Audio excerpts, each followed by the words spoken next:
En Afrique du Sud, il y a une vaste mer inexplorée de prairies dorées.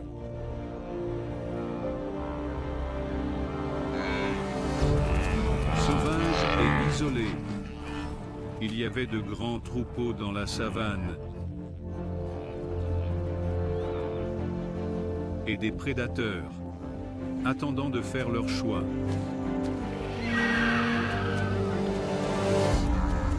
Mais 30 ans de conflit ont causé la perte de la faune.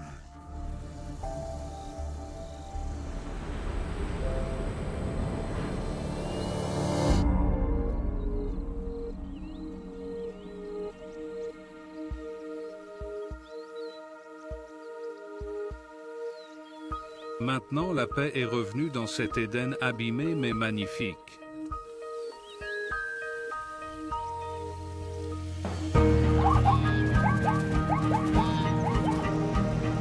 Une équipe incroyable de protecteurs de la nature s'efforce de redonner vie à ces prairies.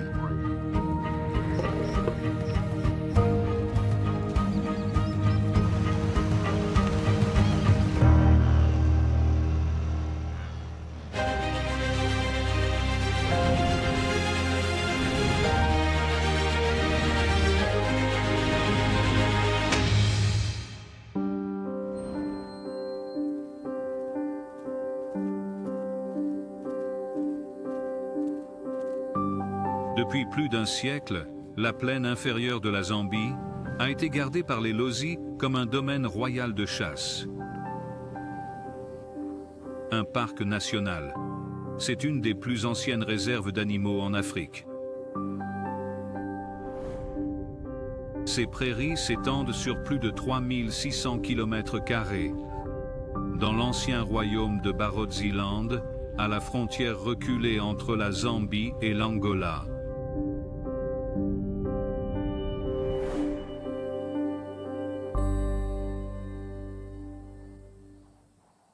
Autrefois, les lions étaient les rois de ces plaines. Mais plus maintenant. Près de 3 décennies de guerre civile en Angola ont modifié la situation. Les effets de la guerre, qui a commencé après l'indépendance en 1975, ont affecté la Zambie. Les lions de Lua ont beaucoup souffert. Ils ont été tués. Et leurs proies ont été tuées.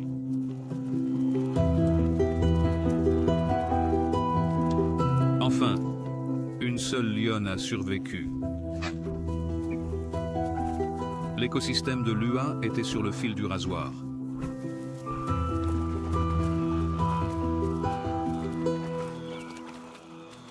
La nature a souvent la capacité de se guérir avec le temps.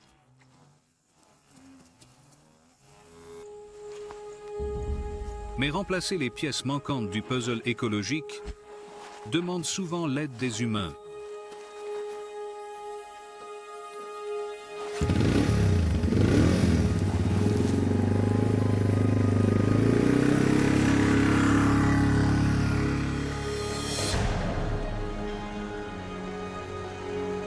Le premier défi est de comprendre ce qui se passe dans un écosystème aussi immense.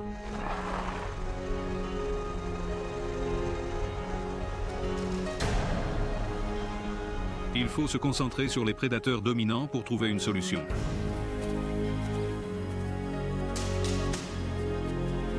Cela fait référence à la hyène à Lua.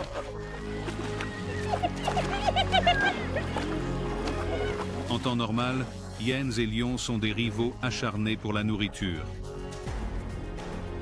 Mais ici, l'absence de lions a permis aux hyènes de devenir les champions de la chasse.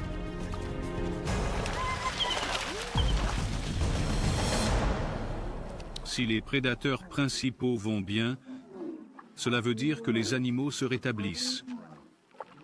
Le programme zambien pour les carnivores suit attentivement les prédateurs dominants pour s'assurer de la santé de l'écosystème.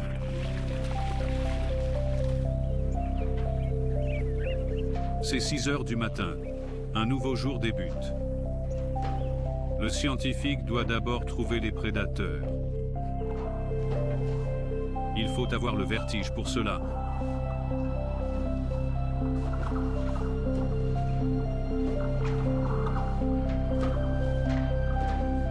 les grands carnivores se cachent bien et parcourent des milliers de kilomètres carrés. C'est pourquoi les chercheurs utilisent des colliers radio.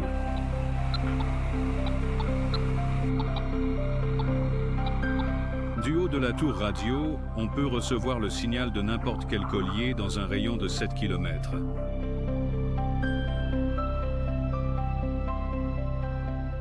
Au cours des 7 dernières années, le programme Carnivore Zambien a analysé des centaines de prédateurs et a documenté leur influence sur leurs proies, ce qui en fait l'une des études les plus complètes sur la prédation jamais réalisée.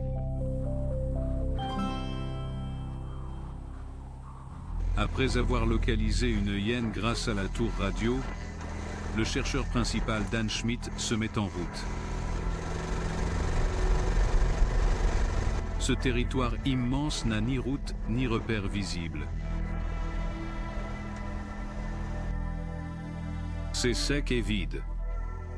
La sécheresse sévit et la nourriture manque.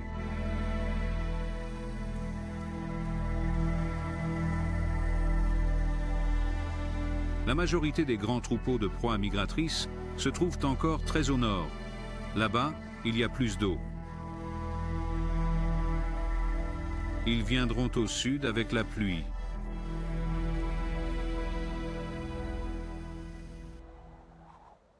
Puis les rivières débordent et inondent les plaines, transformant l'Ua en une terre verte de vie et d'eau.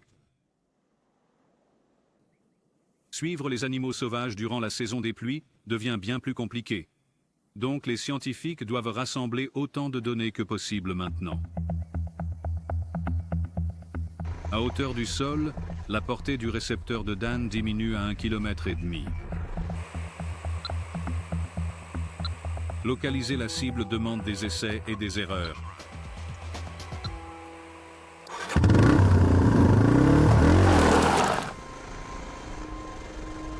Chaque jour, les scientifiques recherchent les prédateurs.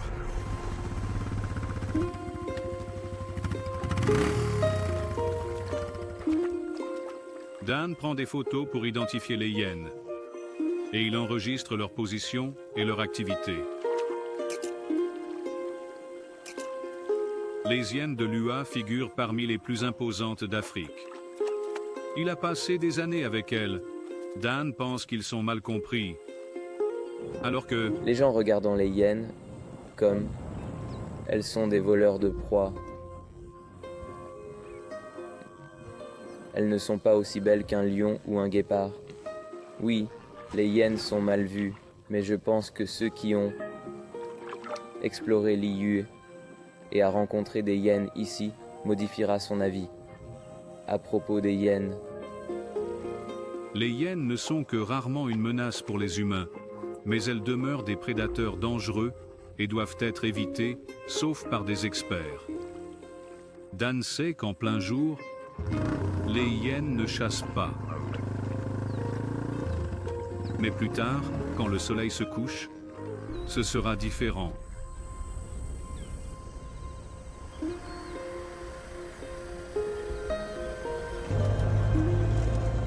Dans la douceur du soir, le chercheur Teddy Makula découvre un petit groupe de hyènes sortant de l'herbe longue. Il étudie les hyènes de l'Ua depuis 2 ans.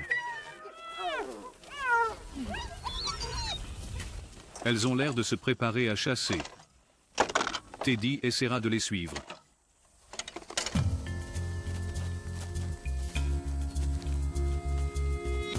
Les hyènes sont souvent sous-évaluées. Beaucoup de gens croient qu'elles ne sont que des charognards. Mais ils auraient tort. Les études montrent que les hyènes de l'Ua sont des chasseurs très efficaces. Et le programme Carnivore Zambien travaille à comprendre quel impact cela a sur les autres animaux ici. Les hyènes réussissent très bien. Elles sont les plus fréquents grands carnivores en Afrique.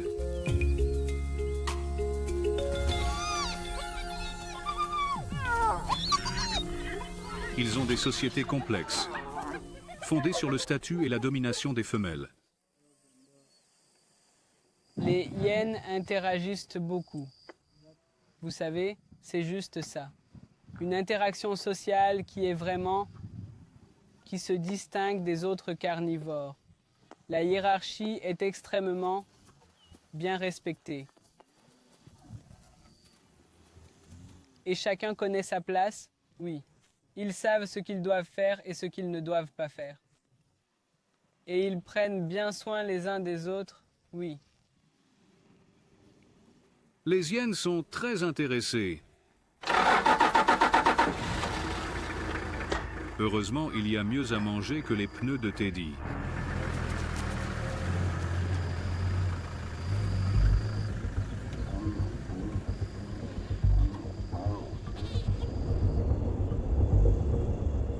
Pour comprendre un prédateur, il faut le voir chasser.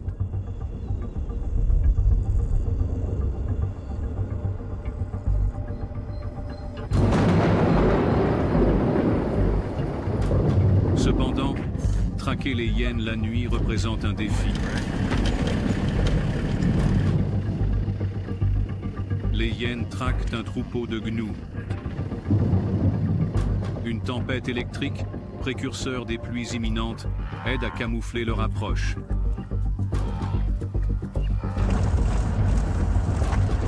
Tout à coup, les hyènes se mettent à chasser.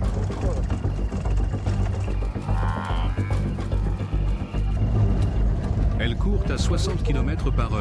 Elles courent. Oui, C'est impossible de suivre. oui. Ouais.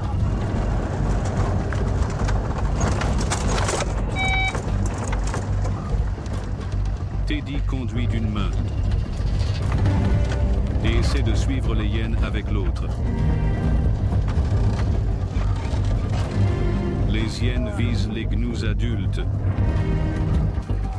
choisissant souvent les vieux ou les faibles, et les poursuivent jusqu'à épuisement.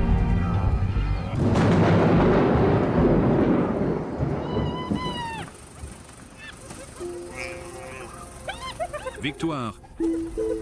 Les hyènes tirent rapidement le gnou au sol, dévorant leur proie aussi vite qu'elles le peuvent.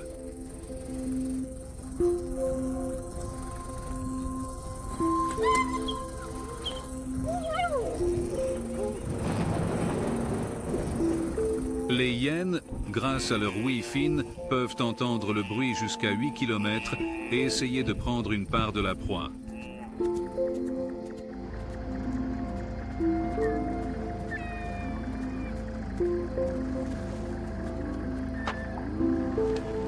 Regarder les hyènes chasser donne beaucoup d'informations sur leur alimentation et comment cela affecte à la fois le clan et la proie.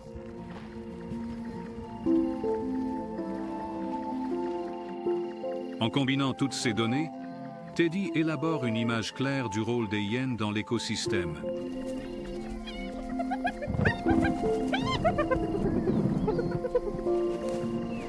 Les grands félins peuvent laisser jusqu'à 40% de la carcasse.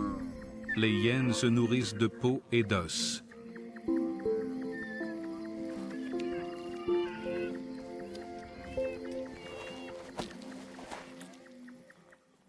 En un peu plus d'une heure, il ne restera presque plus rien.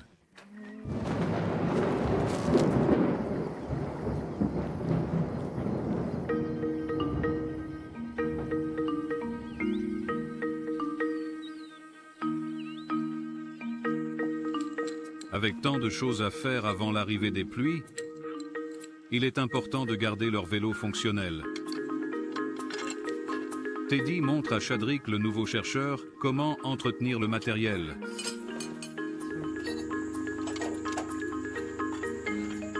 Au milieu de nulle part, vous ne voulez vraiment pas tomber en panne. Oui, nous n'avons pas de mécanicien pour nous aider. Ainsi, nous apprenons à le faire nous-mêmes. Nous devons nous en occuper nous-mêmes. Les chercheurs passent de nombreuses heures isolés sur leur vélo dans la plaine. Les pannes peuvent attirer l'attention des animaux à quatre pattes. Les hyènes sont très curieuses. Elles sont très curieuses et en même temps intriguées. Elles peuvent s'approcher au maximum. Elles veulent renifler guidons pendant que vous les tenez encore. Effectivement, ils possèdent des dents. Il faut juste faire attention, d'accord? Les vélos de secours doivent également être vérifiés car l'équipe reçoit des renforts.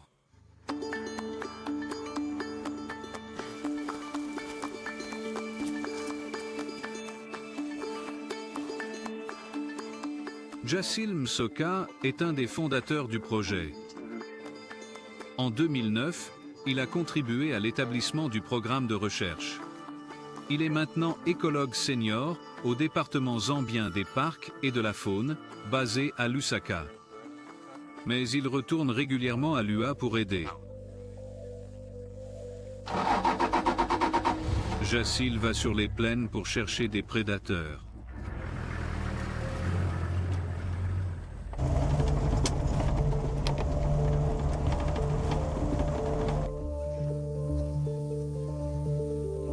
Des vautours tournent et montrent aux chercheurs une proie.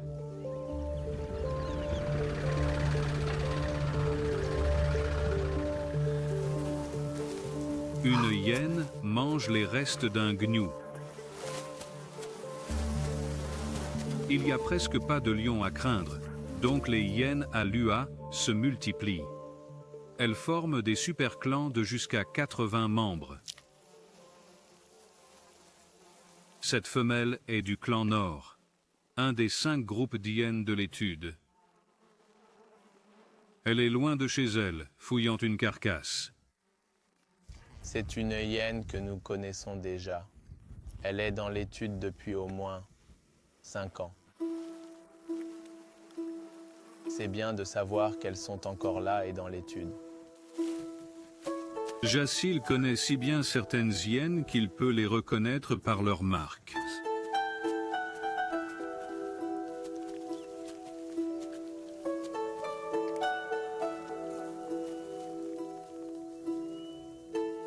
À environ 70 kg, cette femelle est plus grande que le mâle qui s'approche et elle a un rang supérieur.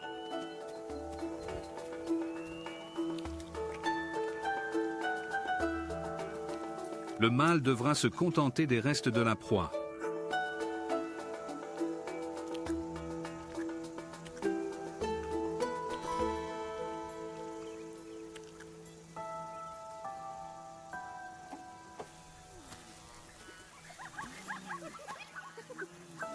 Jassil et Chadrick veulent examiner de plus près les restes de la proie. Les hyènes ici sont méfiantes des gens et se retirent.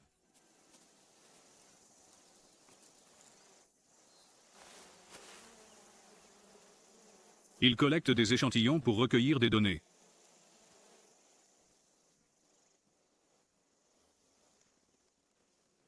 Bien qu'il ne reste pas grand-chose, les échantillons de dents et de poils indiqueront l'âge et la condition du gnou.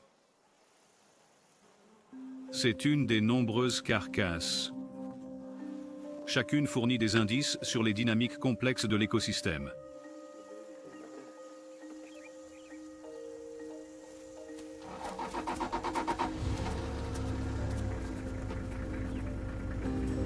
Le clan du Nord doit être en difficulté pour s'aventurer si loin dans le territoire d'un autre clan. Pour découvrir la raison, Jassil souhaite inspecter le terrier du clan.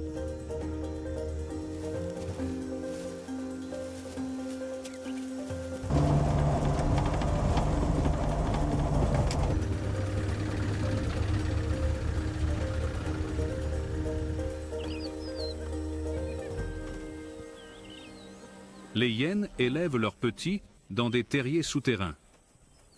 La zone autour du terrier est communautaire et au crépuscule, c'est le centre de la vie sociale du clan. Mais les adultes chasseurs du clan du Nord sont dehors, toujours à la recherche de nourriture. Tout ce que les petits peuvent faire, c'est attendre en relative sécurité dans le terrier. À cause de la sécheresse, c'est une année difficile. Les chercheurs ont déjà découvert les premières victimes de la sécheresse. Un terrier a été laissé, où 7 petits sont morts à l'intérieur.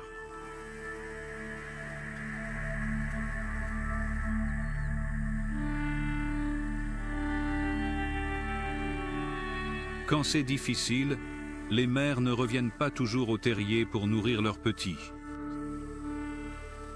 Si les adultes du clan du Nord ne rentrent pas dans les jours qui viennent, ces petits mourront.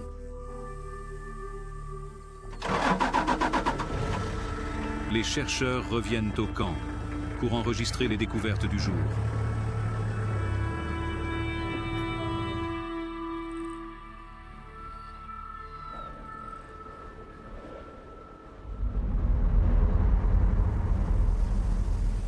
C'est 7 heures du matin. Le chef de projet, Matt Baker, est en train d'explorer le secteur est des prairies. Il y a 7 ans, Matt a aidé à créer le programme de recherche sur les carnivores.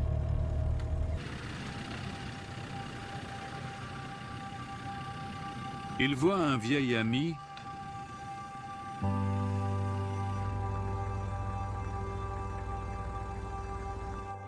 c'est Lady, la dernière lionne de Lua, mondialement célèbre. Potentiellement âgée de 16 ans, elle est très âgée pour une lionne, mais elle est en très bonne forme.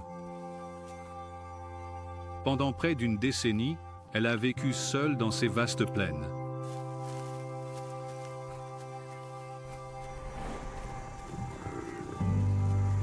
Les lions sont les seuls chats vraiment sociaux. Les lionnes ont tendance à vivre ensemble, s'occupant des petits et partageant les proies.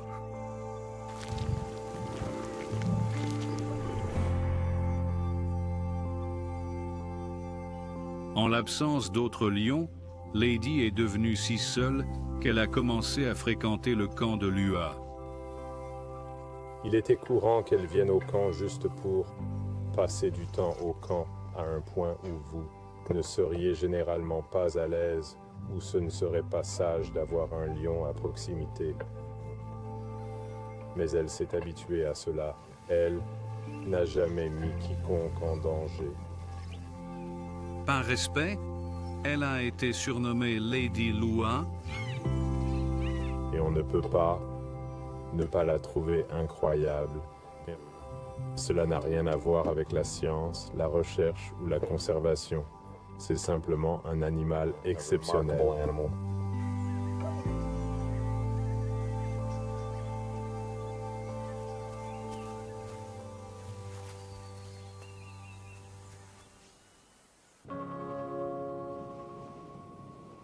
Lua est sous la protection et en cours de restauration par le réseau des parcs africains.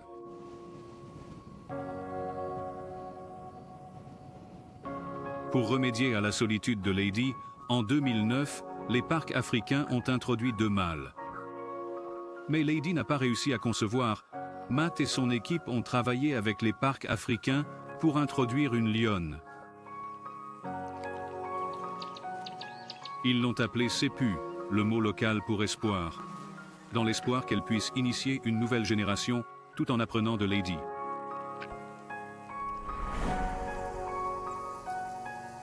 En 2013, dans la dense végétation près du camp, Sepu a eu 3 petits. Avec l'aide de Lady, elle les a protégés des hyènes. Et maintenant, une lueur d'espoir apparaît que les lions pourraient faire leur retour dans les prairies.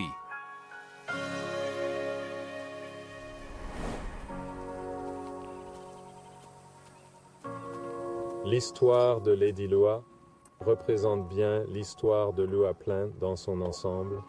C'est quelque chose qui illustre le renouveau et la restauration que nous observons dans les dernières années de sa vie. C'est la première fierté en plus de 10 ans à Lua, et on peut les voir interagir avec elle, bien qu'ils ne soient pas ses petits. Elle est clairement la matriarche de cette fierté. Elle est une lionne unique et incarne vraiment l'esprit de Lua Plain.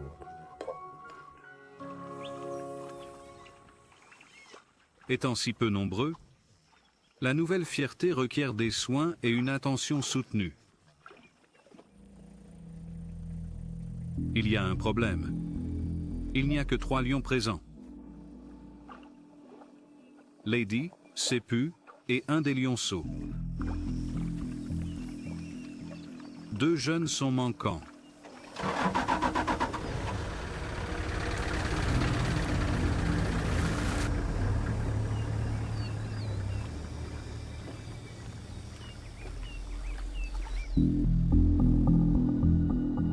Pas de collier radio, ils peuvent être partout. Tous les chercheurs devront rester vigilants pour retrouver les lions manquants.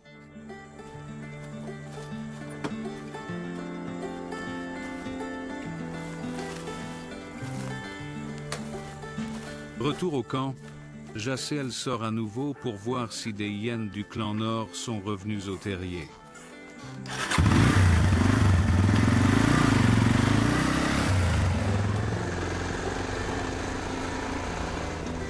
Les hyènes peuvent facilement parcourir 50 km par nuit à la recherche de nourriture.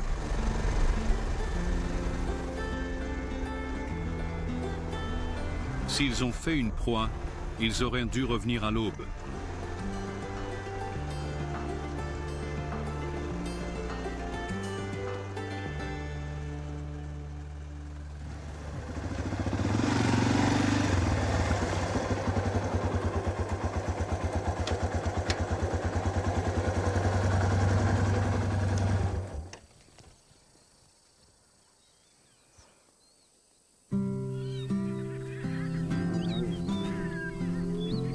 Les femelles sont là. Enfin, les petits peuvent se nourrir à nouveau.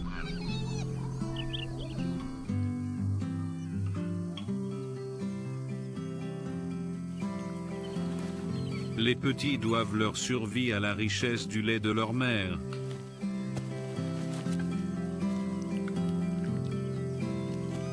Le lait d'hyène contient des niveaux de protéines et de graisse parmi les plus élevés de tous les mammifères terrestres.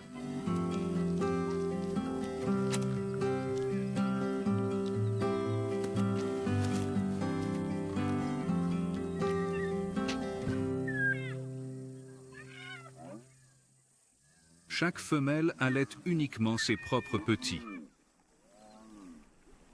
Cette femelle de haut rang est l'une des dirigeantes du clan.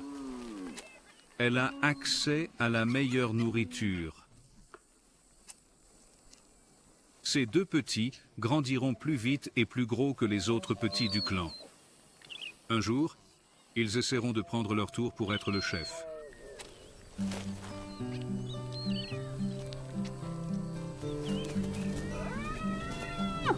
Les interactions sociales montrent la hiérarchie du clan.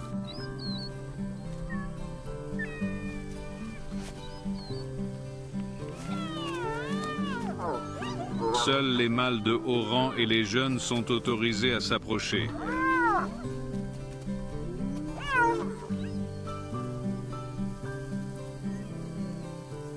Tous les autres mâles inférieurs doivent rester éloignés.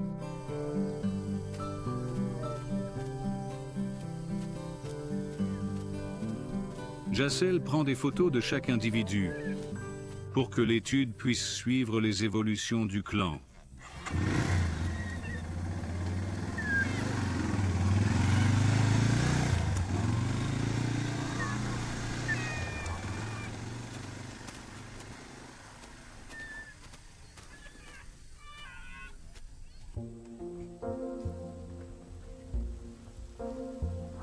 Jacel vérifie ces données à la base.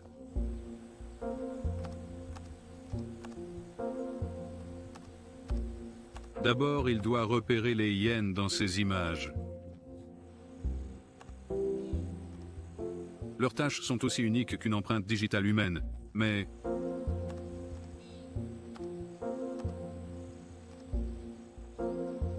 l'étude compte plus de 300 hyènes dans sa base de données. Donc cela nécessite un œil pour les détails. C'est plutôt bien avec celui-ci. C'est la hyène Lua 474. Un surnom, Bridget. Il est indiqué ici que c'est un mâle. Mais il a un nom féminin et pourtant, c'est un mâle. Cela en dit long sur le sexe des hyènes.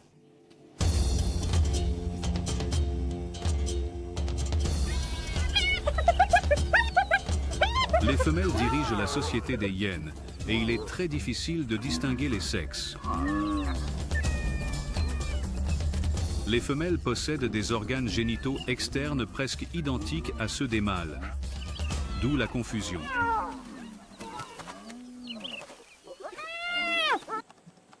Après avoir identifié ces hyènes, JACL peut actualiser les enregistrements.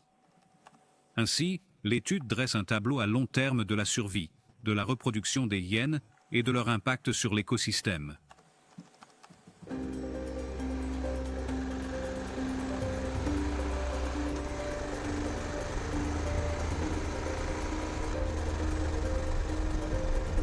Les hyènes de la zone d'étude appartiennent à 5 clans en compétition.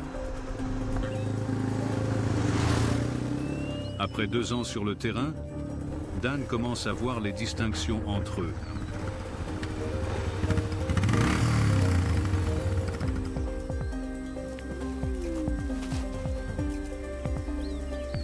En utilisant des colliers radio et en surveillant de près les mêmes animaux, les chercheurs ont pu voir pourquoi le clan Nord en difficulté doit chercher si loin sa nourriture. La sécheresse réduit leur accès à l'eau, déjà restreint, et leurs proies se tiennent à distance.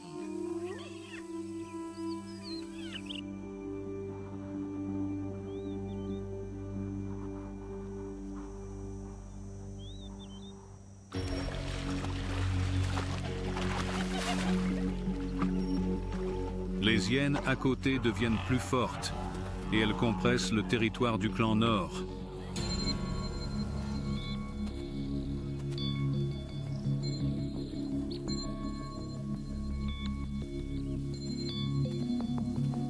Certains membres du clan Nord sont partis vers l'Est il y a 2 mois et ils n'ont pas réapparu.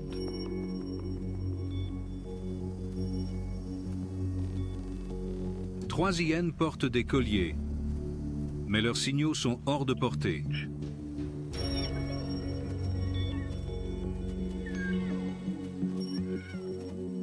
Pour suivre les membres restants du clan Nord, les scientifiques doivent coller un collier à une autre femelle importante.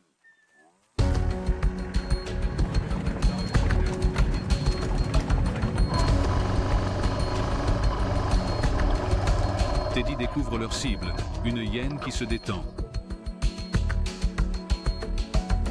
Pour mettre un collier à cette hyène sauvage, ils devront la neutraliser.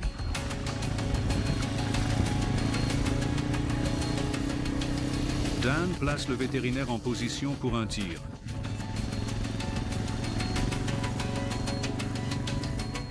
Leur cible est celle qui est debout. Ils font d'abord le tour de la hyène pour qu'elle s'habitue à leur présence.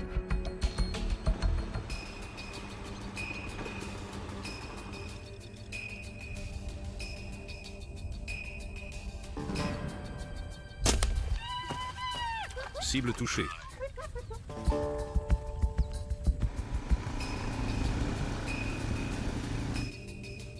Le médicament agit rapidement.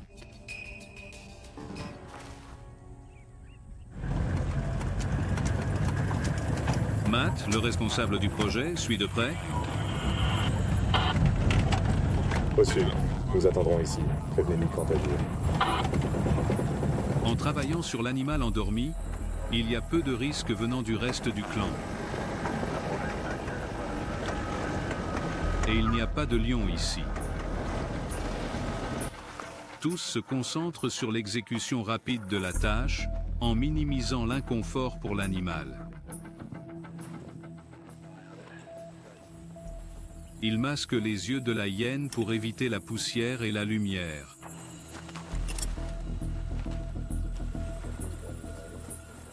Tandis qu'elle est endormie, les carnivores ont du mal à contrôler leur température. Donc l'équipe doit suivre de près les signes vitaux de la hyène et la garder au frais.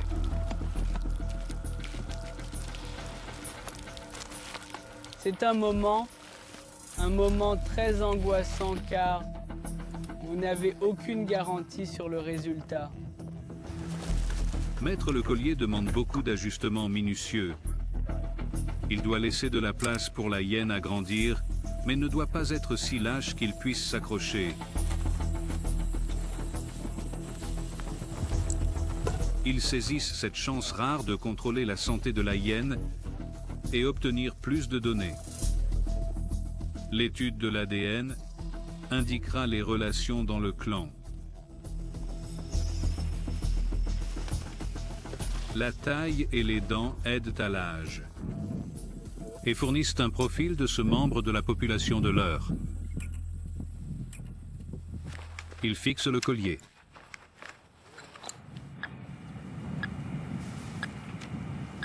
On va un peu reculer.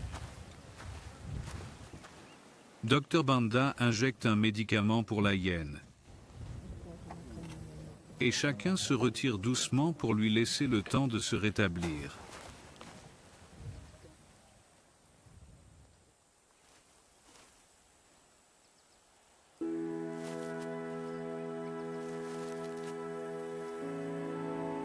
La hyène revient à elle après 15 minutes. Elle est un peu étourdie, mais elle dormira pour se remettre avant la chasse de ce soir.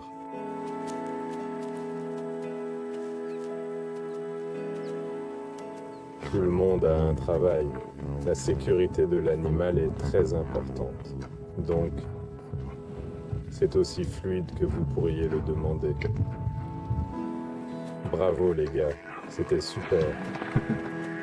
Durant les 3 prochaines années, la durée de vie du collier, les chercheurs garderont un œil sur cette hyène. Ils suivront le clan Nord et ils comprendront mieux le rôle des hyènes dans la guérison de l'UA.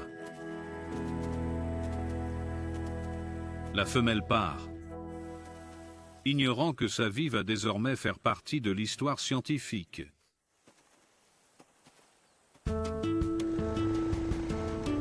Tous les chercheurs ont les yeux rivés sur Lady et les 2 lionceaux disparus de ses poux. Teddy cherche dans la partie sud de la plaine. Il sait où les lions se reposent parfois. Il aperçoit une famille de guépards. Leur nombre a également chuté pendant la guerre civile. Cette mère parvient à élever 4 petits, une grande portée pour un guépard. C'est un autre signe que l'écosystème se rétablit.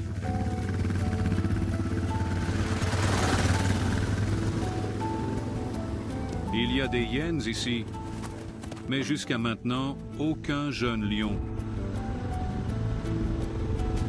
Les lions sont une menace pour un homme sur une moto. Teddy n'oubliera jamais sa première rencontre avec un lion en moto. Quand je suis arrivé ici, en novembre 2013, je suis tombé sur un mâle. Ignorant que le niveau de carburant de ma moto était vraiment très... J'ai dû m'arrêter. Puis le lion, vous savez, est devenu curieux. Et j'étais à une distance de 40 ou 50 mètres de lui. Et j'ai pensé c'est le moment de m'en aller. Et au moment où je veux allumer la moto, celle-ci ne démarrait pas. Et j'étais là quoi. Finalement, je me suis souvenu et je me suis tourné vers le réservoir de secours. J'ai tourné le bouton pour l'ouvrir et boum, le voilà. Et je te le dis, mon cœur était si plein, je le tenais dans mes bras.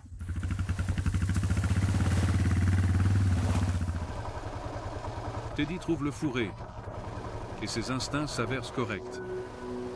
Mais il reste à distance.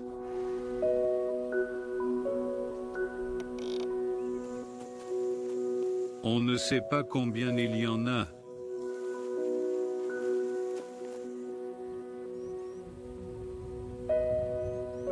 Finalement, il parvient à en compter 5.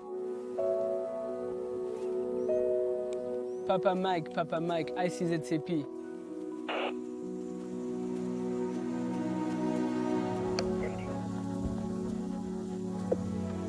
Les lions reviennent. Lady et ses poux sont avec tous les 3 jeunes. La fierté est réunie.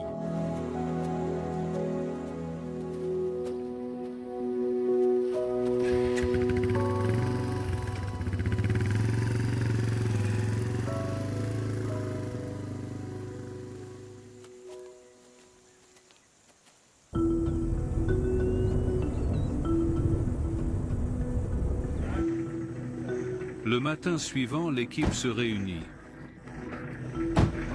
Ils doivent déployer un autre collier. Mais les enjeux sont plus élevés. C'est le collier de Lady. Lady est une lionne âgée, donc changer son collier sera une tâche délicate. En raison de son rôle dans la fierté, nous devons vraiment pouvoir la trouver, la suivre et nous assurer qu'elle et la fierté, surtout en vieillissant, elle pourrait ne plus être une chasseresse efficace, peut potentiellement avoir des problèmes avec le bétail. Nous devons être capables de localiser, suivre et espérer éviter les problèmes.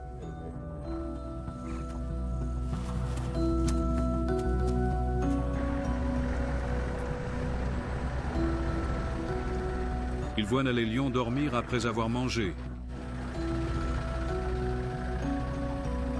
Ils connaissent le véhicule et Matt réussit à rapprocher le vétérinaire.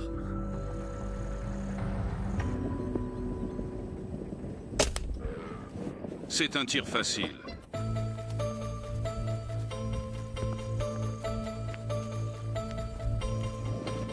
Lady est la lionne dominante. Ainsi, lorsqu'elle se couche, sa famille demeure à ses côtés au début. Ce n'est pas parfait.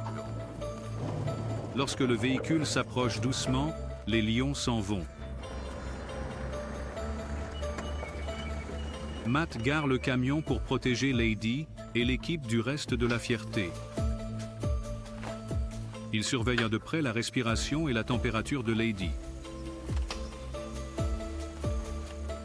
Lady boite.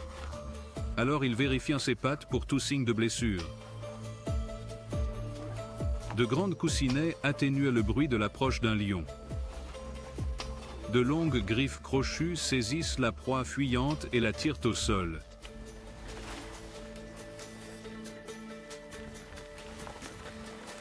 Vous pouvez apercevoir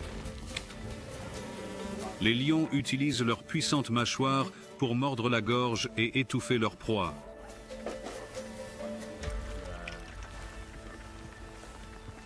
C'est un matin froid et il semble qu'il va pleuvoir.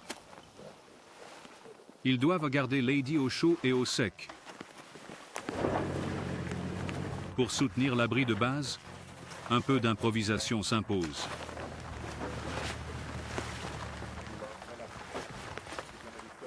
Le vétérinaire préfère ne pas stresser le système de Lady avec plus de médicaments. Il laisse le sédatif faire effet. Matt surveille de près la convalescence de Lady.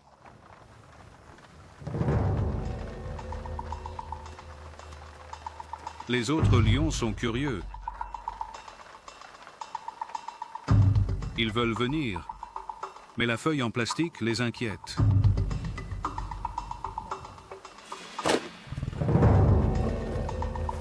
Un petit lionceau prend son courage à deux mains pour s'approcher. Le pied en caoutchouc du trépied de la caméra attire trop son attention.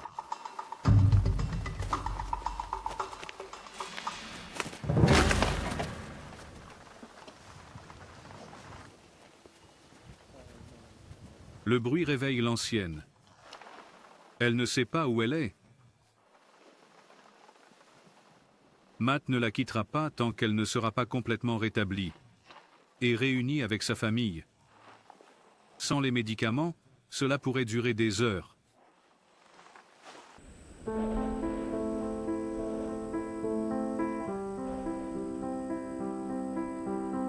Il cesse de pleuvoir et la température augmente.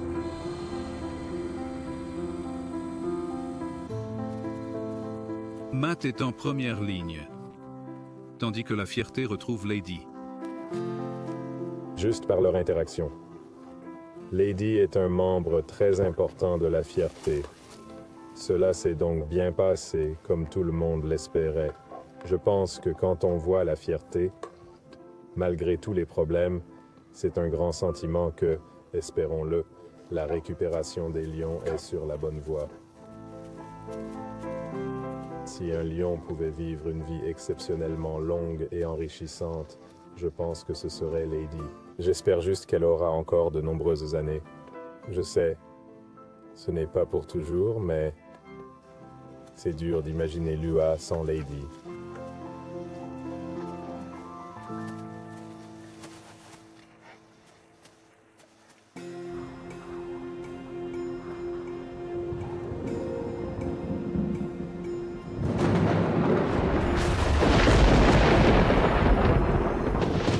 Les pluies tant attendues arrivent.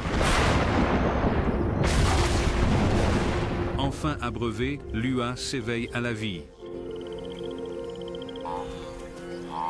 Les plaines sont remplies de gnous, de zèbres et de leurs jeunes.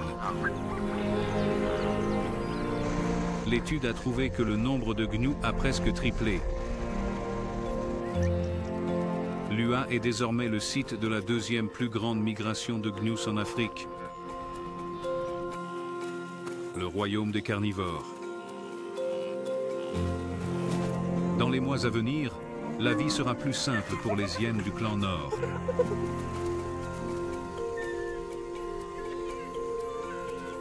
En cette période d'abondance, la famille de guépards va grossir. Avec le collier de l'année terminé, les chercheurs peuvent désormais suivre toute l'activité. Sous leurs yeux vigilants, l'une des grandes histoires de succès en Afrique continuera de se dérouler. Les saisons changent. La nature reprend ses droits. Et le parc national de Lua retrouve sa splendeur d'autrefois.